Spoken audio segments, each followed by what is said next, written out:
আসসালামু আলাইকুম সবাইকে। আচ্ছা, আমরা এখানে অনেকেই কিন্তু ঘোরাঘুরি করতে খুব পছন্দ করি, তাই না? এখন আমার যেরকম খুব ইচ্ছা যে আমি সিলেটে ঘুরতে যেতে চাই, তেমনি তোমাদেরও নিশ্চয়ই ইচ্ছা আছে কোথাও না কোথাও ঘুরতে যাওয়ার। এখন কথা হচ্ছে, মনে করো তুমি তোমার ফ্যামিলির সাথে ঘুরতে যাওয়ার ডিসিশন নিলে, ঠিক আছে? অর্থাৎ তোমরা হচ্ছে যে এটা ডিসাইড করলে যে হ্যাঁ, আমি হচ্ছে আমার ওই পছন্দের জায়গাটায় আমরা মিলে ঘুরতে যাব। এখন ধরো তোমরা প্লেসটা ঠিক করলে, তাহলে এখানে তুমি কি করলে, ভবিষ্যতে কোনো একটা কাজ তুমি করবে যেটা নিয়ে তুমি আগে থেকেই এটা ঠিকঠাক করে নিলে আর কি, ঠিক আছে? আগে থেকেই তুমি চিন্তা ভাবনা করলে, তাহলে এটাকে কি বলা হয়? ও, তোমরা নিশ্চয়ই এখানে স্ক্রিনে দেখে ফেলেছো, অধ্যায়ের নাম হচ্ছে পরিকল্পনা প্রণয়ন ও সিদ্ধান্ত গ্রহণ, রাইট? এখন কথা হচ্ছে, আমার আর তোমার যেমন কিছু বৈশিষ্ট্য আছে, যেমন আমাদের দুটো চোখ আছে, দুটো কান আছে, মানুষের যে সকল বৈশিষ্ট্য থাকে সেগুলো আছে, তাহলে পরিকল্পনার কি কি বৈশিষ্ট্য আছে? তাহলে এই সব কোয়েশ্চেনের আনসার জানবো আমরা এই ভিডিওতে। Welcome everyone to another new video of management second paper. আমি তাবাসসুম আমরিন প্রিয়তি আছি তোমাদেরকে ম্যানেজমেন্ট সেকেন্ড পেপারের আরেকটা কনসেপ্ট বুঝতে হেল্প করার জন্য। এবং আমরা এই যে যে কোয়েশ্চেনগুলোর আনসার জানবো, সেই কোয়েশ্চেনগুলোর আনসার জানার মাধ্যমে কিন্তু আমরা মূলত পরিকল্পনা প্রণয়ন এবং সিদ্ধান্ত গ্রহণ এই অধ্যায়ের ম্যানেজমেন্ট সেকেন্ড পেপারের দুইটা টপিক নিয়ে আলোচনা করব। প্রথমত আমরা জানবো পরিকল্পনার ধারণা এবং সেই সাথে আমরা জানবো পরিকল্পনার বৈশিষ্ট্য। তাহলে চলো আমরা হচ্ছে পড়াশোনা শুরু করে দেই। তাহলে প্রথমে আসা যাক, পরিকল্পনা কাকে বলে? যেমন আমরা ভবিষ্যতে একটা ট্যুর দিতে চাই অথবা হচ্ছে যে কোথাও ঘুরতে যেতে চাই, তো এখন এই ভবিষ্যতে এই কাজটা যে করব সেটার মানে সেটা নিয়ে বা হচ্ছে সেটা আগে থেকেই, মানে ভবিষ্যতে যে কাজটা করব সেটা আগে থেকেই চিন্তা ভাবনা করা বা আগে থেকে সেই সম্পর্কে চিন্তা ভাবনা করা, এটাকেই বলা হয় হচ্ছে পরিকল্পনা। আমরা কিন্তু আমাদের ডেইলি লাইফে পরিকল্পনা বা প্ল্যানিং করেই থাকি। যেমন আমরা আগে থেকে প্ল্যান করি না যে আমরা আজকে এই এই সাবজেক্ট করব বা এই এই কাজগুলো করব। তো পরিকল্পনা কিন্তু আমাদের সবার জীবনের সাথে ওতপ্রোতভাবে জড়িত। কিন্তু এখন কথা হচ্ছে, তুমি কোথাও ঘুরতে গেলে, ঠিক আছে, ওই এক্সাম্পলটা আবার টানলাম যে তুমি কোথাও একটা ঘুরতে যেতে চাও। এখন শুধুমাত্র কোথায় ঘুরতে যেতে চাও সেটা কি মানে সেটা কি ইনাফ ঠিক করা? তোমার এটা দেখা লাগবে না যে কিভাবে যাবা, কোথায় থাকবা সেখানে? তাহলে এই রিলেটেড বিভিন্ন জিনিসপত্র কিন্তু তখন চিন্তা করা লাগে, তাই না? তো এই সব কিছুই কিন্তু পরিকল্পনার মধ্যে কিন্তু পড়ে থাকে। তাহলে পরিকল্পনা কিন্তু শুধুমাত্র এটা না যে কি করা হবে সেটা ঠিক করা, সেই সাথে কখন, কোথায়, কিভাবে, কত সময়ের মধ্যে কাজ করা হবে, এই জিনিসগুলোও কিন্তু পরিকল্পনার মধ্যেই পড়ে। অ্যান্ড ইয়েস, পরিকল্পনা কিন্তু ব্যবস্থাপনার প্রথম কাজ এবং সেই সাথে খুবই খুবই খুবই ইম্পর্টেন্ট কাজ, এবং সেই সাথে পরিকল্পনা কিন্তু ব্যবস্থাপনার প্রধান কাজ। এখন কথা হচ্ছে, আমরা বিল্ডিং তৈরি করতে দেখেছি, যখন একটা বিল্ডিং তৈরি করা হয় প্রথমে এটার বেসমেন্টটা তৈরি করা হয় না? তো পরিকল্পনা না এই বেসমেন্ট মানে ব্যবস্থাপনার ভিত্তি হিসেবে কাজ করে থাকে। প্রতিষ্ঠান যেই মানে পরিকল্পনা গ্রহণ করে থাকে, তো সেই পরিকল্পনা অনুযায়ী কিন্তু ব্যবস্থাপনা প্রক্রিয়ার বাকি কাজগুলো করা হয়ে থাকে। তাহলে বোঝা যাচ্ছে পরিকল্পনা কিন্তু অনেক ইম্পর্টেন্ট। এবং পরিকল্পনা কাকে বলে? তাহলে এখন যদি আমি একটা সাজানো সংজ্ঞা তোমাদেরকে বলি, তাহলে সেটা হচ্ছে ভবিষ্যৎ কার্যক্রমের পূর্ব নির্ধারিত নকশা বা চিত্রকে পরিকল্পনা বলে। অর্থাৎ আমি ভবিষ্যতে কি করব বা প্রতিষ্ঠান ভবিষ্যতে কি করবে এইটা আগে থেকেই নির্ধারণ করা বা এই সংক্রান্ত চিন্তা ভাবনা করা, বা ওই ভবিষ্যৎ কাজের আগে থেকেই নির্ধারিত নকশা বা চিত্রকেই বলা হয় পরিকল্পনা। তাহলে বুঝা গেল পরিকল্পনা কাকে বলে? ইজি না? ওকে, তাহলে এখন হচ্ছে আমরা সেকেন্ড যে কোয়েশ্চেনটা করেছিলাম একদম ভিডিও শুরুতে, যে পরিকল্পনার বৈশিষ্ট্যগুলো কি কি, সেগুলো নিয়ে এখন আমরা কথা বলবো। আচ্ছা, তাহলে পরিকল্পনার বৈশিষ্ট্যের মধ্যে তাহলে এখন আমরা পরিকল্পনা বলতে কি বুঝি? আমরা তো পরিকল্পনার কথা বলেই দিয়েছি যে এটা হচ্ছে ভবিষ্যতে যে কাজগুলো করা হবে সেটার পূর্ব নির্ধারিত প্রতিচ্ছবি। এখন ব্যবস্থাপনা প্রক্রিয়ার যতগুলো কাজ আছে এর মধ্যে কিন্তু পরিকল্পনাই একদম প্রধান গুরুত্বপূর্ণ কাজ, একদম প্রথম কাজ। এবং মানে যদি পরিকল্পনায় কোনো ভুল থেকে থাকে, এটা কিন্তু দেখা যায় যে পরবর্তীতে বাকি কাজগুলোর উপরেও একটা খারাপ প্রভাব ফেলে।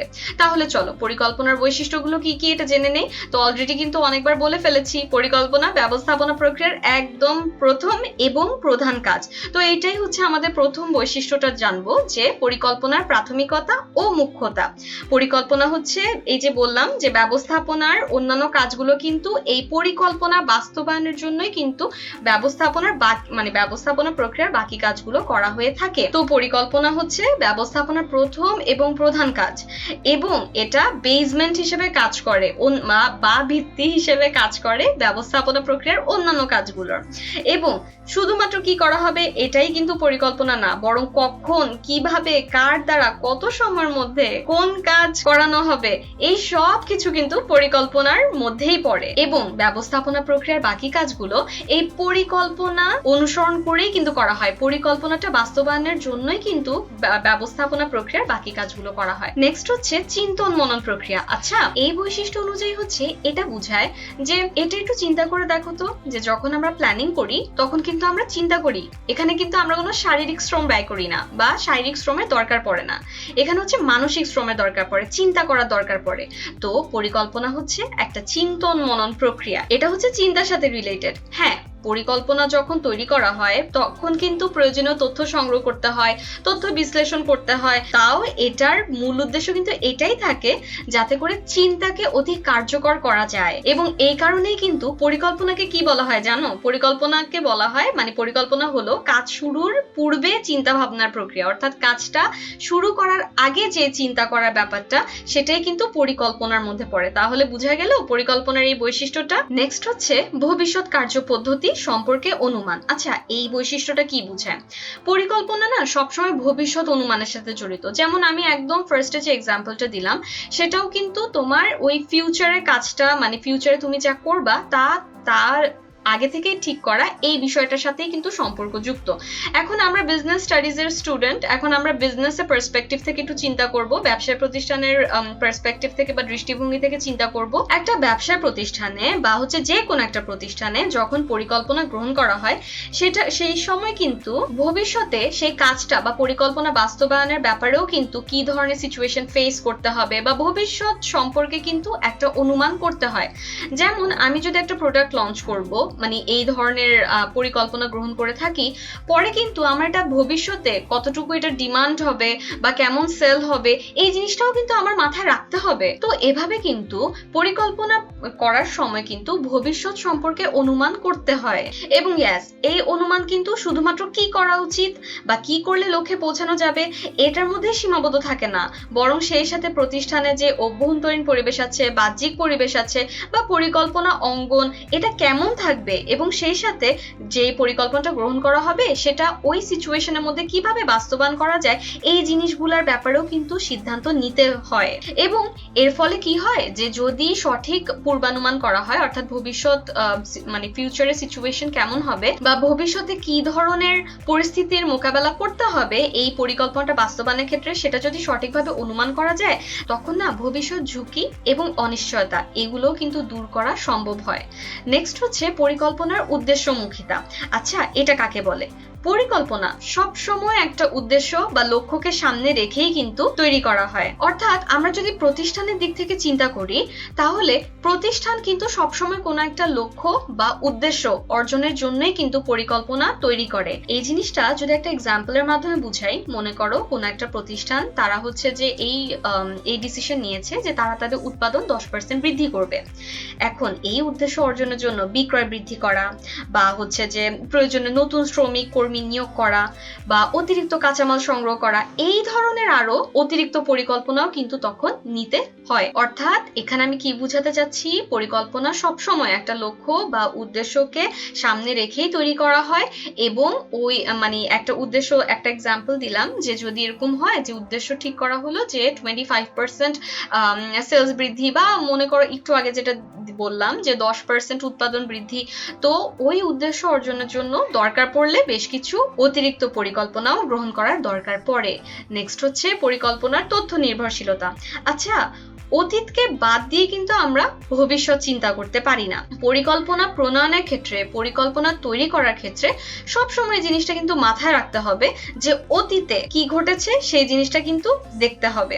এবং এই জন্যই দেখা যায় যে তথ্য সংগ্রহ করার দরকার পড়ে, তথ্য বিশ্লেষণ করার দরকার পড়ে।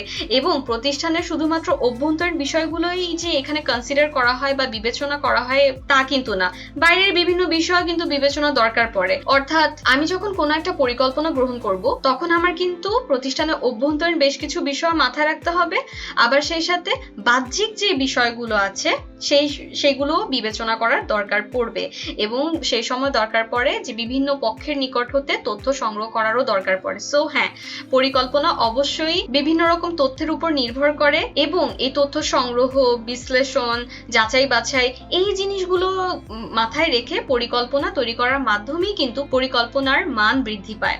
নেক্সট হচ্ছে উত্তম বিকল্প। আচ্ছা, এই বৈশিষ্ট্যটা ধরো খুবই সিম্পল একটা এক্সাম্পলের মাধ্যমে যদি বুঝাই, যেমন আমরা যখন কোনো সাবজেক্ট পড়ি, আমাদের কিন্তু অনেকগুলো সাবজেক্ট পড়তে হয়, তার মধ্যে আমরা যে কোনো একটা চুজ করি যেটা আমাদের কাছে মনে হয় যে না, এটা এখন পড়া দরকার। এই ধরনের সিচুয়েশন তো মোস্টলি হয়, তাই না? তাহলে উত্তম বিকল্পের কথাটা এখন কি বললাম, যে আমাদের কাছে অনেকগুলি সাবজেক্টের অপশন আছে, বাট আমরা চুজ করছি একটা দুইটা এরকম। এখন কথা হচ্ছে উত্তম বিকল্পের কথা বলতে এটা কেন বললাম, যে অনেকগুলো বিকল্প থাকবে, এই বিকল্পগুলোর মধ্য থেকে বাস্তবতা বিবেচনায় সবচেয়ে গ্রহণযোগ্য বিকল্পই হচ্ছে উত্তম বিকল্প। অর্থাৎ একটা প্রতিষ্ঠান যখন কোনো পরিকল্পনা গ্রহণ করতে যাবে, তখন তার কাছে অনেকগুলো অল্টারনেটিভ থাকবে, অনেকগুলো বিকল্প থাকবে, কিন্তু তার তখন কি করতে হবে, যারা পরিকল্পনা তৈরির সাথে জড়িত তাদের তখন বাস্তবতা বিবেচনায় দেখতে হবে যে কোনটা সবচেয়ে বেস্ট হয়, কোনটা সবচেয়ে গ্রহণযোগ্য হয়, এবং সেই গ্রহণযোগ্য বিকল্পটিকেই বলা হবে উত্তম বিকল্প। এবং আমরা এই পরিকল্পনা বৈশিষ্ট্য যে পড়ছি, পরিকল্পনা বলতে না এই উত্তম বিকল্প গ্রহণ করাকেই বোঝায়। এখন যখন উদ্দেশ্য অর্জন করতে যাবে প্রতিষ্ঠান, তখন একাধিক বিকল্প পন্থা বা অল্টারনেটিভ তাদের কাছে থাকবে। তো ওই সকল অল্টারনেটিভের মধ্যে, ওই সকল বিকল্প সমূহের মধ্যে হতে যেটা বাস্তবতা বিচারে সব দিক বিচারে বেস্ট, সেটাই কিন্তু পরিকল্পনা হিসেবে গ্রহণ করা হয়। আচ্ছা, এখন যদি আমি একটা এক্সাম্পল দেই, যেমন হচ্ছে ঢাকা থেকে চট্টগ্রামে কিন্তু অনেকভাবেই যাওয়া যায়, কিন্তু যে যাবে তাকে বাস্তবতার সাথে মিলিয়ে দেখতে হবে যে কিভাবে সে যাবে। তাহলে এটাই কিন্তু মানে যেটা তার কাছে বেস্ট মনে হবে, উত্তম বিকল্প মনে হবে, সেটাই কিন্তু সে পরিকল্পনা হিসেবে গ্রহণ করবে। তাহলে এই ছিল পরিকল্পনা এবং পরিকল্পনার বৈশিষ্ট্য। আশা করি আমরা এখন একটা আইডিয়া পেয়েছি যে পরিকল্পনা কাকে বলে এবং পরিকল্পনার কি কি বৈশিষ্ট্য থাকে। আচ্ছা, এখন একটা কোয়েশ্চেন করি তো, দেখি কে কে পারে। তাহলে দেখো, এখানে কোন বাক্যটা সঠিক, নিচের কোন বাক্যটি সঠিক? পরিকল্পনা চিন্তন মনন প্রক্রিয়া না, অর্থাৎ পরিকল্পনা চিন্তার সাথে জড়িত না। এটা কি ঠিক কথা মানে লেখা আছে, নাকি পরিকল্পনা ব্যবস্থাপনার অন্যান্য কাজের ভিত্তি স্বরূপ? এই কথাটা ঠিক লেখা আছে, অর্থাৎ কোন ইনফরমেশনটা সঠিক? তাহলে যদি তোমরা পরিকল্পনার বৈশিষ্ট্য এটা বুঝে থাকো, তাহলে কিন্তু এই অ্যান্সারটা পারার কথা। তাহলে যাদের মনে হচ্ছে যে পরিকল্পনা চিন্তন মনন প্রক্রিয়া নয়, এই বাক্যটি সঠিক, তাদের অ্যান্সারটা কিন্তু ভুল। আর যারা ভেবেছে যে পরিকল্পনা ব্যবস্থাপনার অন্যান্য কাজের ভিত্তি স্বরূপ, কংগ্রেচুলেশনস, আপনাদের অ্যান্সারটা একদম কারেক্ট। তাহলে আমাকে কমেন্ট সেকশন জানতে পারো কিন্তু যে কারা কারেক্ট অপশনটা গেস করেছিলে। আচ্ছা, তাহলে আশা করি এই টপিকগুলো আমি তোমাদেরকে বুঝাতে পেরেছি। পরিকল্পনা, একটা কথা বলে না যে ভাবিয়া করিও কাজ, করিয়া ভাবিও না। যে কোনো কাজের শুরুতে কিন্তু ওই কাজ সম্পর্কে চিন্তা ভাবনা দরকার পড়ে, এবং ভবিষ্যতে কি করা হবে এই সম্পর্কে তো আগাম ভাবনা, আগাম চিন্তা ভাবনা, এটাই কিন্তু পরিকল্পনা হিসেবে গণ্য।